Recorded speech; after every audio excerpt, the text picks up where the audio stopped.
All right, so what you're about to hear is one of those moments where ideology completely replaces thinking, and the person doesn't even notice it happening in real time. This is a conversation about communism, ethics councils, property, and peaceful transitions. Sounds academic, right? But listen closely, and you'll hear something much darker underneath. Confusion about consent, ownership, violence, and power, all wrapped in very calm, very moral-sounding language. This is the modern left in a nutshell. Everything is ethical. Everything is considered until you ask one simple question: who decides? And suddenly the answer becomes awkward. Let's take a look.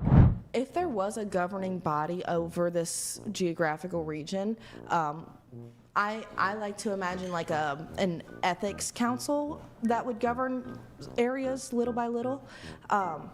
So this ethics council rules over this area.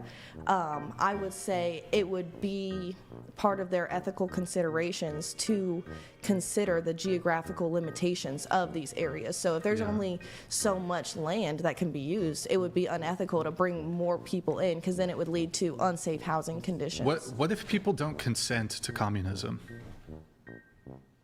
Like, you realize that there are capitalists in society that would fight against communism. It depends on how the transition goes. Well, so like, let me give you an example. Yeah. So Santa Barbara, the area we're currently in, there's an area of Santa Barbara called Montecito, which is obscenely wealthy. It's one of the wealthiest parts of the entire country. Yeah. Oprah Winfrey lives there. A bunch of other celebrities live there. What's stopping me once we descend into a communist society well, I want to live in Oprah Winfrey's house now. She doesn't want other people to live in her house. So, but what's stopping me and a band of ragtag Santa Barbara people from just taking her house? Or does she, it's not her house anymore, right? Whose house is it? I guess, there's no personal, there's less personal property. Is there a state? That would, like I said, depend on the way that we transition into that.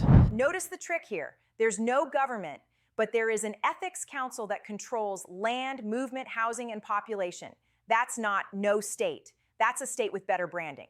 And consent, it's acknowledged for about 3 seconds, right before being quietly dismissed. Some people might not consent, but it depends how the transition goes. Translation: you don't get a vote if history is on our side.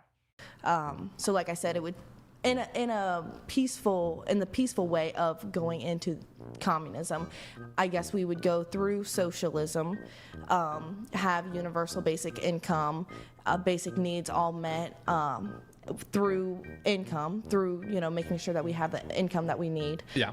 And then we would eventually, I guess, get to a point where we wouldn't need the income. So at that point, maybe everybody would agree to no longer have income. But there's no private ownership of property, right? Is that? I think my personal focus is less on like private ownership of property and like more like corporations, billionaires, like the massive scale. So like. But can I own? Do I own a house? Is a house mine under communism? I think I would say ideally yes, in the way that that house is your access to safety and shelter. Yeah, safety, what a house naturally provides: safety, shelter, and comfort for you to develop your family. That would be, I would consider, a basic human right. But are we all equal under communism? Equal is a strong word. But so why does Oprah get that house and I'm living not in Oprah's house? I don't think Oprah does get that house. I don't think so. She gets kicked out of her house? I would argue, yeah. Does she get the guillotine as a capitalist? That's not for me to decide. Would you like to see capitalists guillotined? That's a controversial question. Why is that controversial? Well, if I were to want to be a politician one day with my political science degree, I don't want to be on the interweb saying, yes, Jeff Bezos should get guillotined. That would be, and now we're going to clip it and it's going to go crazy. Well, yeah, I mean, is that your position? I wish that there was a way for all of us to live peacefully together without there having to be guillotines. I'm sorry. But do you think the world would be more peaceful if we were to guillotine? Whoa, Wait, so are you okay?